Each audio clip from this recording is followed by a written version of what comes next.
हाय साथीहरु आज हामी के गर्दै बुढी बिरयानी बनाउँदैछौँ आज हामी के गर्दै आज हामी बिरयानी बनाउँदैछौँ सुनिन्छ हो त्यत्रो भन्दाखेरि त आज मैले चाहिँ बिरयानी बनाएर बुढालाई खुवाउन लाग्दैछु ओके मेरो बुढीले आज बिरयानी बनाएर खुवाउने भन्दै छिन् हेरौँ आज कस्तो भन्छ जहिले बुढोको मात्रै कुकिङको भिडियोहरू आइरहेछ त्यही भएर आज चाहिँ मैले ट्राई गर्दैछु गुड बुढीले पनि बनाउनु पर्यो नि त हैन बुढोले मात्रै बनाएर खुवाउने ठिक छ आज बुढीले बनाएर खुवाउँदैछ मलाई खान त म आफै खाउँदा केही छैन बुढीले बनाउँदैछ खुवाइ पनि दिन्छु बनाइसकेपछि त्यस्तो केही छैन अब हामी बनाउन सुरु गर्दैछौँ हेरौँ है त कस्तो बन्छ आजको सबैभन्दा पहिला हामी यो बिरयानी बनाउनको लागि हामीले अलिकति लिएको छौँ भाँडोमा पानी यो पानी हामीले एकैछिन उमालेर थोरै चामल एड गर्नेछौँ र यो चामललाई हाफ बोइल हुन्जेलसम्म पकाएर हामी यो पानी यसको चामलको पानीलाई तार्नेछौँ तर त्योभन्दा अगाडि हामी यसमा हाल्दैछौँ तेजपत्ता त्यस्तै रहेको छ यहाँ हाम्रो ल्वाङ त्यस्तै गरेर रहेको छ यहाँ सुकमेल त्यस्तै गरेर हामीले थोरै घिउ पनि लिएको छौँ यो चामल नटासियोस् भन्नुको लागि यसमा थोरै घिउ एड गरेर हो भने हामी यो चामल यसमा हालेर यसलाई हाफ बोइल गर्दैछौँ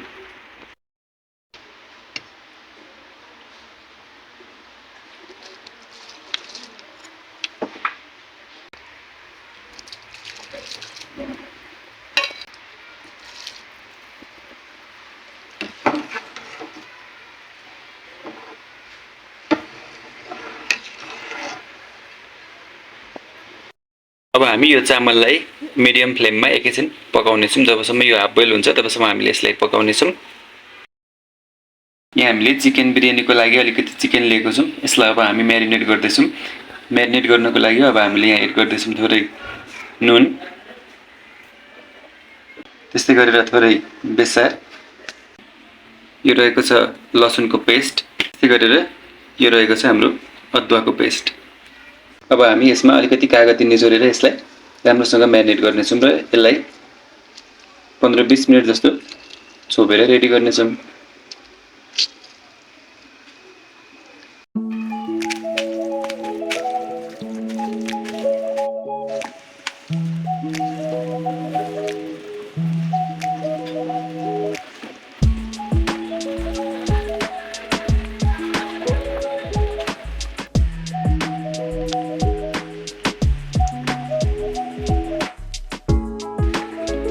हाम्रो चामल रेडी हुँदैछ हामीले यसलाई बीचबीचमा अलिअलि चलाउँदै पकाउँदै जानेछौँ नभएदेखि यो फेरि टाँसिन सक्ने सम्भावना पनि हुन्छ त्यसले गर्दा यसलाई हामीले बीचबीचमा अलिअलि चलाइराख्नु पनि पर्ने हुन्छ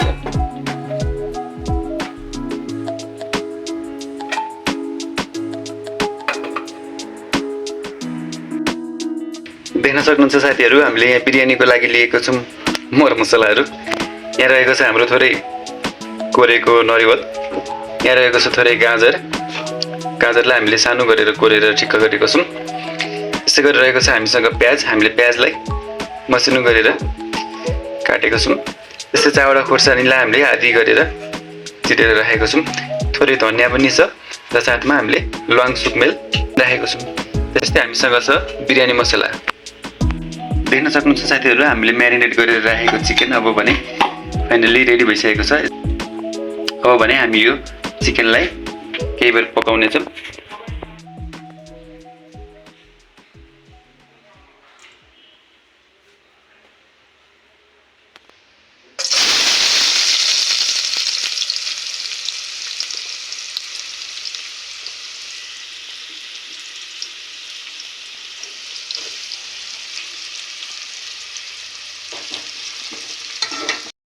यो चाहिँ हाम्रो होममेड हनमेड हो यो आज मेरो बुढीले बनाएकी रहेछन् हामी यसलाई आजबाट उद्घाटन गर्दैछौँ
हामीले अघि हाफ बोइल गरेको चामल पनि रेडी भइसकेको छ। हामीले यसलाई हाफ बोइल भइसके पछाडि यसको पानी तर्याएर हामीले चामललाई यसरी रेडी गरेर राखेको छौँ।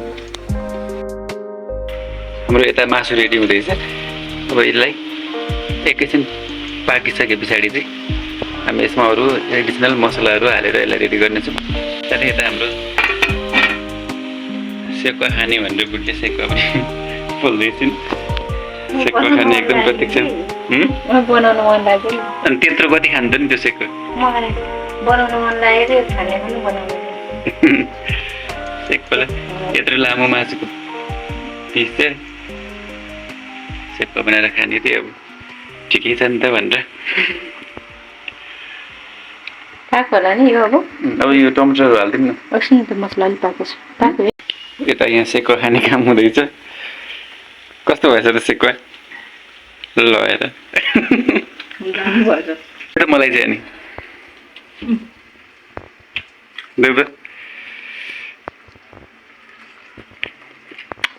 आमामा कति मिठो। मैले बनाएको नि त। मैले बनाएको नि त।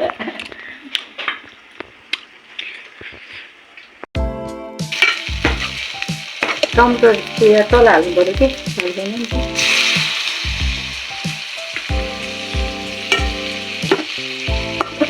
चलाइदेऊ नि त्यसलाई।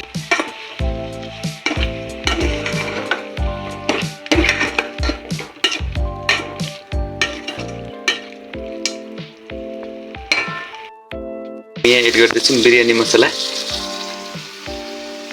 Okay here we go. फेरि पर्छ फेरि मिट मसला पनि हालिदिउँ न थोरै। उई धेरै पर्छ है फेरि। भयो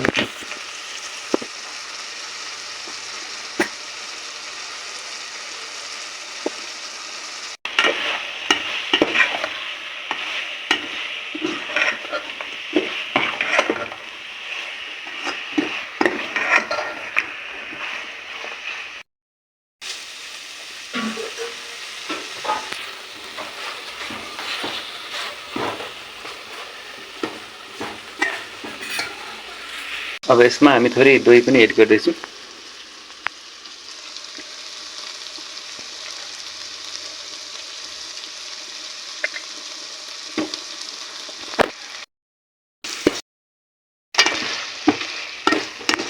यसलाई धेरै रिङ्गटा चल्ने गरी नघुमाऊ है, भरे फेरि हामीलाई खाँदाखेरि पनि घुम्न रिङ्गटा चल्दैन। कति बेर लाग्छ पाक्नु बुढी? पाक्न त्यसलाई थोरै ग्रेभीको लागि पानी तताएर छ, त्यो पानी एड गरेर एकछिन छोड्नु पछाडि यो चामल हाल्नु।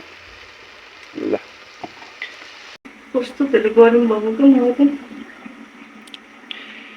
गर्मी त कुरा नगर न, झापाको भन्दा कडा गर्मी हुन थालिसक्यो नि। पसिना आइसक्यो सबै। अब हाम्रो लगभग यो चिकन पनि रेडी भइसक्यो है। भइसक्यो। अब यसलाई चाहिँ एउटा भाँडामा निकालौँ अनि त्यस पछाडि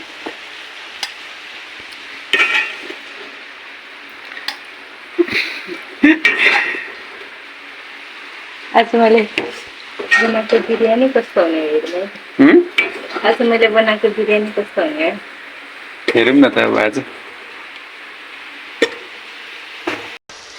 अब चाहिँ त्यो अघि हाफ बोइल गरेर राखेको चामललाई मैले यहाँनिर यसरी मिलाएर राख्दैछु। पुरै लेयर बनाइदिने हेरौँ कस्तो हुन्छ। पुरै छोप्यो त भुइँ त।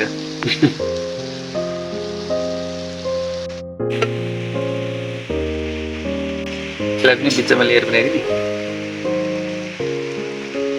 यो चाहिँ नरिवलको धुलो पनि हाल्दैछौँ है हामीले यहाँनिर। यो धनियाँ, अघि हामीले यो चाहिँ फ्राई गरेर राखेको प्याज पनि हाल्दैछौँ हामीले यसलाई लेयर लेयर बनाएर। यसमा थोरै घिउ पनि राख न।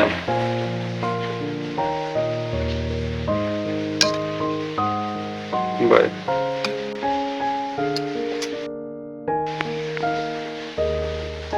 हाल चिकन हाल।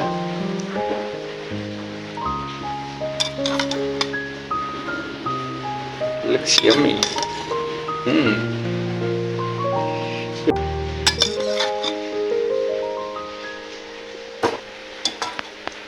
Next layer.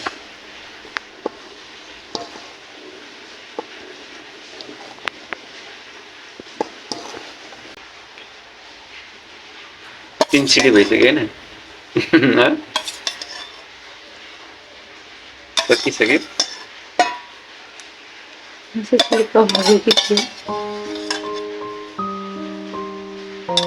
कम नहोला।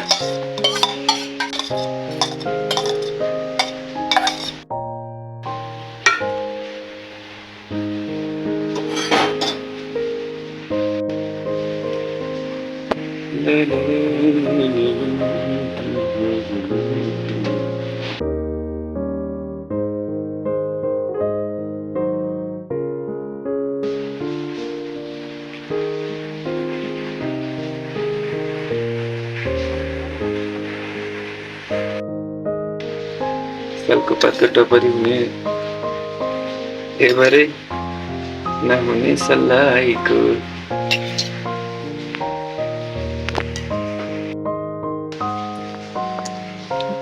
घरको चामल भएर पनि कहीँ सिधै नजोडेको कस्तो फुक गर्ने। आज चाहिँ हामीले घरकै चामल ट्राई गरेको कस्तो हुन्छ भनेर। तर पुरानो चामल भएपछि अलिक टाँसिँदो रहन्छ नि त।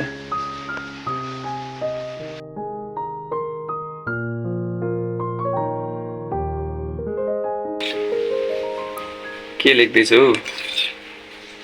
बिरयानी लेख्दैछु। ओहो। नै माया छ तिम्रो नाउँमा, बिरयानीमा पनि माया छ। तिमीलाई भेट्न आउँदैछु तिम्रो गाउँमा भन्दै पहिले ल पर्दाखेरि त जाने गरेको थियो।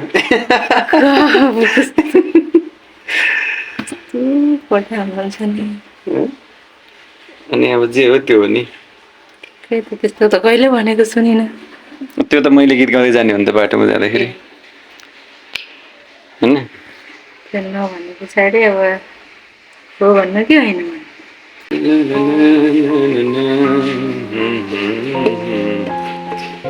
चोरी चोरी चुपके चुपके।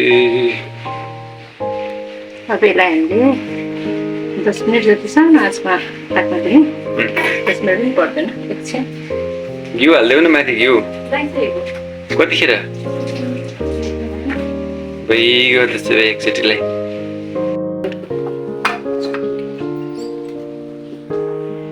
ल हामी एकैछिन बर्साएर अनि हाम्रो बिरयानी रेडी हुन्छ। ल अब भने हाम्रो चाहिँ बिरयानी रेडी। वाउ यस लुक्स यम्मी नाइस।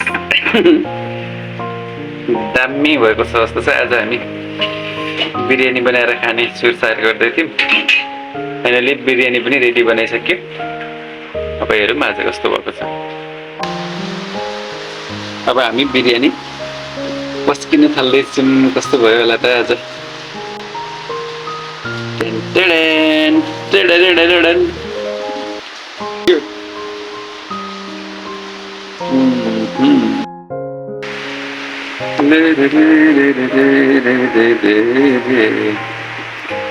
चोरी चोरी चुपके चुपके